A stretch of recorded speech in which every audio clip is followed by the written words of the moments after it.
यह कहानी हिमालय की ऊंची वादियों में बसे एक छोटे से गांव की है।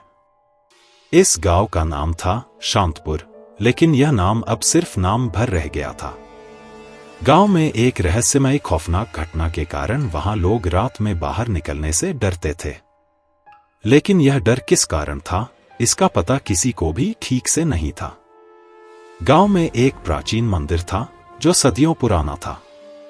इस मंदिर के बारे में गांव के बुजुर्गों का कहना था कि यहाँ कोई अदृश्य शक्ति वास करती है जो रात के समय जाग जाती है।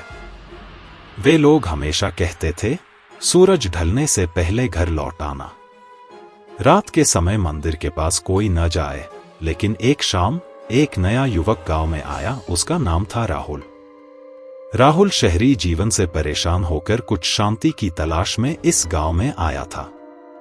उसने सोचा कि यह एक सामान्य गांव होगा जहां वह कुछ दिन सुकून से बिता सकता है। गांव वालों ने राहुल को मंदिर के बारे में चेतावनी दी, लेकिन उसने इसे महज एक अंधविश्वास समझा और इस बात को अनसुना कर दिया। राहुल ने गांव के बाहर एक छोटे से घर को किराए पर लिया और वहीं रहने लगा। पहले कुछ दिन तो सब सामान्य लगा, लेकिन धीरे धीरे राहुल को अजीब घटनाएं महसूस होने लगीं। रात को अक्सर उसे घर के बाहर किसी के चलने की आवाज सुनाई देती। कभी कभी घर की खिड़कियां बिना हवा के अपने आप खुलने लगती। राहुल ने सोचा कि यह उसका भ्रम होगा और उसने इन घटनाओं पर ध्यान देना बंद कर दिया। एक रात राहुल ने तय किया कि वह इन अजीब घटनाओं का सामना करेगा। वह अपने आप को बहादुर समझता था और किसी भी तरह के अंधविश्वास में विश्वास नहीं करता था। उसने रात को 11 बजे मंदिर की ओर जाने का फैसला किया, जब गांव वाले अपने अपने घरों में बंद हो चुके थे। वह एक टॉर्च लेकर निकला और गांव की संकरी गलियों से होते हुए मंदिर की ओर बढ़ा। मंदिर पहुंचते ही उसे अजीब सा सन्नाटा महसूस हुआ। चारों ओर अंधेरा फैला हुआ था और पेड़ों की सरसराहट एक डरावना माहौल बना रही थी। राहुल ने मंदिर का दरवाजा खटखटाया, लेकिन कोई जवाब नहीं आया। तभी अचानक मंदिर के अंदर से एक धीमी आवाज आई, जैसे कोई किसी को पुकार रहा हो।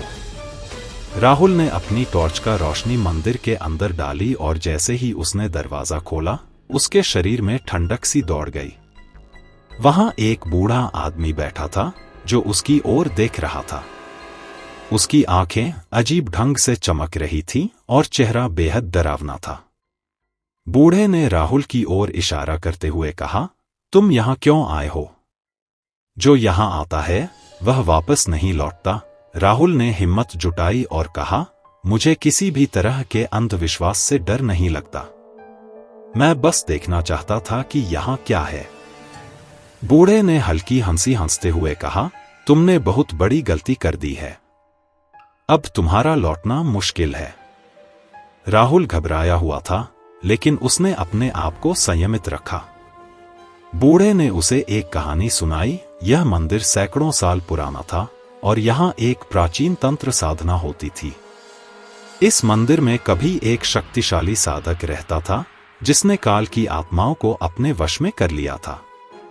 लेकिन एक दिन उस साधक ने एक गलती कर दी और वही आत्माएं अब इस मंदिर के आसपास भटकती हैं। रात के समय जो भी मंदिर के पास आता है वह उन आत्माओं का शिकार बन जाता है। बूढ़े ने राहुल को चेतावनी दी कि वह जितनी जल्दी हो सके यहां से चला जाए, क्योंकि अब आत्माओं ने उसे देख लिया है। राहुल ने यह कहानी सुनी, लेकिन उसे अभी भी विश्वास नहीं हुआ। वह सोचता रहा कि यह सब महज एक काल्पनिक कहानी है। वह बूढ़े की बातों को नजरअंदाज करते हुए वहां से लौट आया, लेकिन लौटते वक्त उसे महसूस हुआ कि कोई उसका पीछा कर रहा है। उसने पलटकर देखा, लेकिन वहां कोई नहीं था। अगली रात राहुल अपने कमरे में सोने की कोशिश कर रहा था, लेकिन अचानक दरवाजे पर जोर जोर से खटखटाहट होने लगी। उसने दरवाजा खोला तो बाहर कोई नहीं था।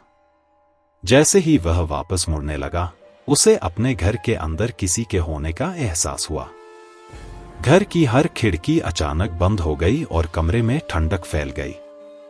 राहुल को लगा जैसे वह किसी अदृश्य शक्ति से घिर गया है।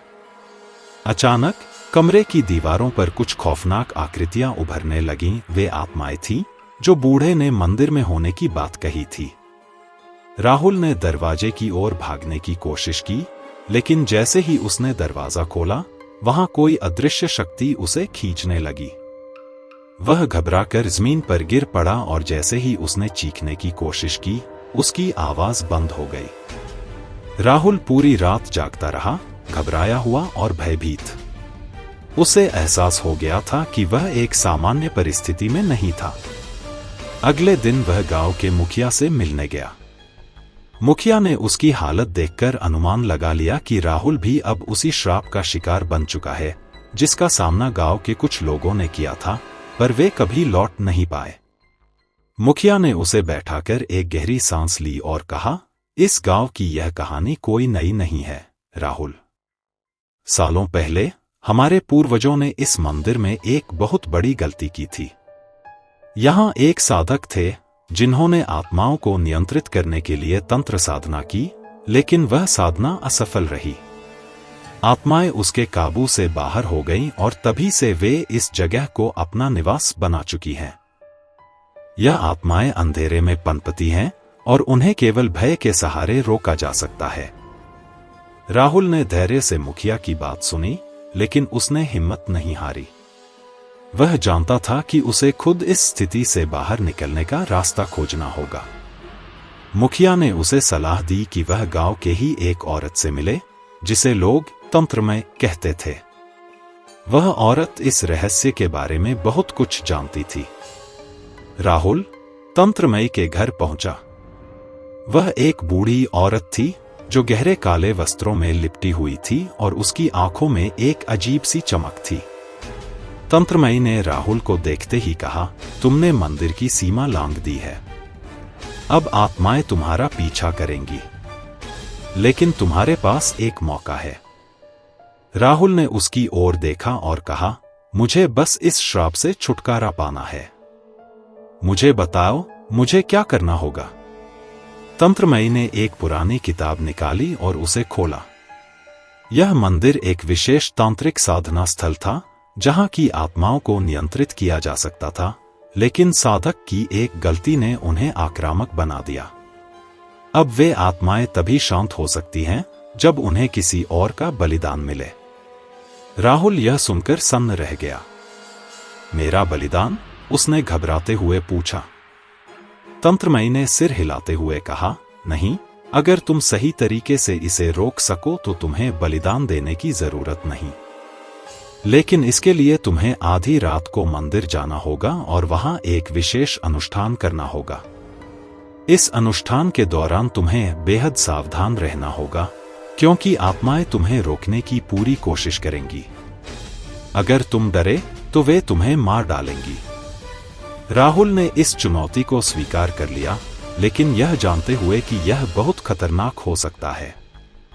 तंत्रमयी ने उसे एक खास ताबीज दिया और कहा, यह ताबीज तुम्हें आत्माओं के हमले से बचाएगा, लेकिन यह सिर्फ तभी काम करेगा जब तुम खुद पर नियंत्रण रखोगे। एक पल की भी डर तुम्हारे लिए जानलेवा हो सकता है। राहुल ने वह ताबीज अपनी गर्दन में पहना और अनुष्ठान के लिए आवश्यक सामग्री लेकर तैयार होने लगा। उसने रात होते ही मंदिर जाने का निश्चय किया। जैसे ही रात का अंधेरा फैलने लगा, राहुल के भीतर घबराहट बढ़ने लगी, लेकिन उसने खुद को शांत रखा। वह मंदिर के रास्ते पर चल पड़ा और हर कदम के साथ उसके दिल की धड़कन तेज होती जा रही थी। रास्ता सुनसान और डरावना था और उसे बार बार ऐसा महसूस हो रहा था जैसे कोई उसे देख रहा हो। आधी रात होते ही राहुल मंदिर के द्वार पर पहुंच गया। मंदिर की दरवाजे खुल चुके थे और अंदर अंधेरा छाया हुआ था। वह अनुष्ठान शुरू करने के लिए मंदिर के मध्य में बैठ गया और किताब में बताए गए मंत्रों का उच्चारण करने लगा। जैसे ही उसने मंत्र बोलने शुरू किए, मंदिर की दीवारों से अचानक अजीब आवाजें आने लगी। हवा ठंडी और भारी हो गई और राहुल को महसूस हुआ कि आत्माएं अब उसके आसपास थीं। आत्माएं उसके चारों ओर घूमने लगीं, उनके चेहरे भयानक थे।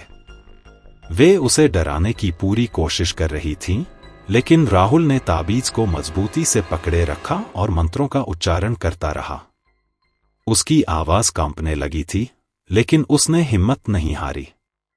आत्माएं अब और ज्यादा आक्रामक हो रही थी। वे उस पर हमला करने की कोशिश कर रही थीं, लेकिन ताबीज उन्हें रोक रहा था। राहुल ने मंत्रों को और तेजी से बोलना शुरू किया और तभी एक जोरदार चीख गूंजी।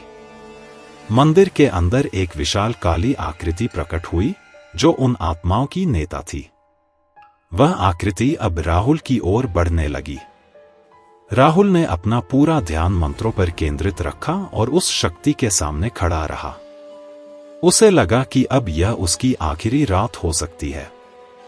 अचानक ताबीज की रोशनी तेज हो गई और आत्माओं की चीखें और भी भयानक हो गईं। एक जोरदार धमाके के साथ वह काली आकृति गायब हो गई और उसके साथ ही सारी आत्माएं भी लुप्त हो गईं। मंदिर एक बार फिर शांत हो गया। राहुल अब मंदिर के बीच में अकेला खड़ा था। उसने अपनी जान बचा ली थी, लेकिन उसकी सांसें अभी भी तेज थीं। उसने तंत्रमयी की दी हुई किताब को देखा और समझा कि अनुष्ठान सफल हो चुका था। आत्माएं अब हमेशा के लिए शांत हो चुकी थी। वह थके हुए कदमों से मंदिर से बाहर निकला और उसे लगा जैसे उसके कंधों से भारी बोझ उतर गया हो। सुबह की पहली किरणें आसमान में फैलने लगी थीं और गांव के लोग बाहर आकर मंदिर की ओर देखने लगे। उन्हें विश्वास नहीं हुआ कि यह सब सचमुच हो चुका था। राहुल ने गांव के मुखिया और तंत्रमयी को धन्यवाद कहा और एक वादा किया कि वह कभी दोबारा अंधविश्वास को हल्के में नहीं लेगा। गांव में अब शांति थी और मंदिर के आसपास का खौफ खत्म हो चुका था। यह थी रात की सच्चाई की कहानी, जिसमें राहुल ने अपनी हिम्मत और धैर्य से आत्माओं के प्रकोप को मात दी। यह कहानी हमें यह सिखाती है कि कभी-कभी अज्ञात ताकतों को नजरअंदाज करना खतरनाक हो सकता है और हिम्मत और साहस से ही हर डर का सामना किया जा सकता है। आपको यह कहानी कैसी लगी? कमेंट में जरूर बताएं।